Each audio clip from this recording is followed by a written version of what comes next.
कि वेदों का ज्ञान इसी को, तो इसने ओम नाम तो वेदों से दे दिया और आकाशवाणी वो ले ली जो इसने सुनी थी। तो दोनों का मिश्रण करके ये साधना शुरू करते हैं। जितने भी ऋषि में ऋषि हुए, ये जो तप है ये तो है शास्त्र विदिता का मनमाना आचरण, और ओम जाप है ये शास्त्रों साधना। तो इन दोनों का मिश्रण करके साधना करते हैं। तो तप करने से तो इनको राज्य प्राप्त होता है, तप हठ योग करते हैं और उससे सिद्धियां भी आ जाती हैं, और ओम नाम के जाप से इनको ब्रह्मलोक प्राप्त होता है। लेकिन गीता अध्याय नंबर 8 के श्लोक नंबर 16 में कहा कि ब्रह्मलोक पर्यंत भी ये सभी साधक पुनरावृत्ति में जन्म मृत्यु होता है। जो गीता अध्याय नंबर 15 के श्लोक नंबर 4 में कहा है कि उस तत्वदर्शी संत की प्राप्ति के पश्चात परमेश्वर के उस परम पद की खोज करनी चाहिए, जहां जाने के बाद साधक लौटकर फिर कभी संसार में नहीं आते।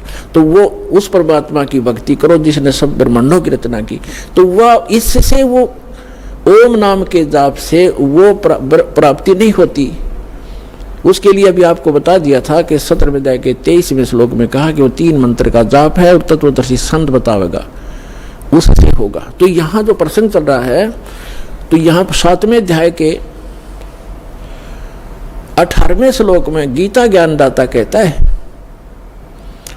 कि ये ज्ञानी आत्मा सभी की सभी हैं तो उदार है, नेक हैं, परमात्मा के लिए समर्पित हैं, घर त्याग दिया है, जीवन भी न्यौछावर कर दिया है, सोख कर काटा हो जाते हैं, परमात्मा पाने के लिए निराहार बैठे रहते।